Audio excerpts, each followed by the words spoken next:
So for knee flexion, I'm going to have you do it, I'm going to demonstrate two ways. One way that you're going to do it with the goniometer, and one way that you're going to do it with any other implement. The norms that you have in the lab sheet are actually for with the goniometer. The problem with measuring knee flexion this way is that the rectus femoris is not taken out of the equation. So if the person has a tight rectus femoris, when they flex their knee, they're not going to be able to achieve full knee flexion. The rectus femoris is going to be stopping that from happening because the hip is not flexed. So I'm just going to demonstrate this one first. The reason I have students do it this way is because it just gets really complicated with all of the angles, all of the joint motions. When you use the goniometer, it's better this way. So with the cell phone, you're going to place it in between the lateral femoral condyle and the lateral malleolus of the ankle. So Casey, whenever you're ready, 0. Final measure for the Android phone. For the Apple, it's going to be 0. Final measure for the protractor, it's going to be lateral femoral condyle, bicep following the bisecting of the body this way. She bends her knee this way, and you're going to measure this angle here. She's going to flip over, and I'm going to show you how to do this one.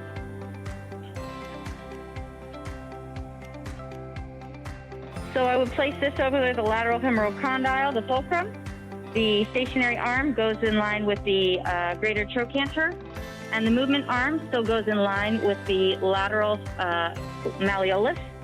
And then she's just going to bring her heel to her butt.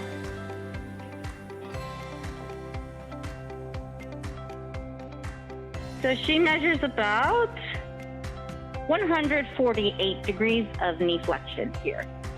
For knee extension, you need to have something elevating the foot. Here I've got a yoga block elevating the foot, but you could use a pillow, a cushion, anything that you have that could get the foot up off the ground.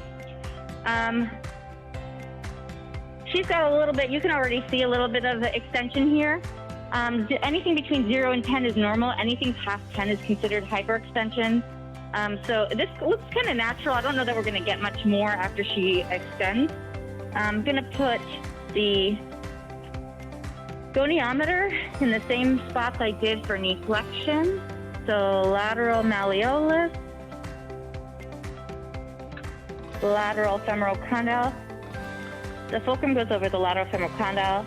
The stationary arm is in line with the greater trochanter. And the movement arm is in line with the lateral malleolus. Casey, whenever you're ready, extend your knee. So all I'm really just like contract your quad would be the right thing to say. She actually didn't move anything. I just saw her quad contract, but she's at about 7 degrees of extension naturally. For